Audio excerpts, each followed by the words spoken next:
gremo nekam drugam, na nov planet. Ne. In kako bi zdaj postopali na tem planetu, ne, če bi razmišljali o istem vprašanju? Torej, Če bi z nule z nule, razmišljali. gradimo civilizacijo in rabimo energijo.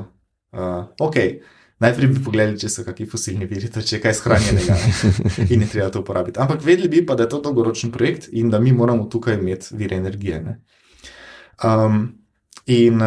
Mogoče so kakšni toplotni viri, kot so vulkani, geotermalna energija, torej, ne.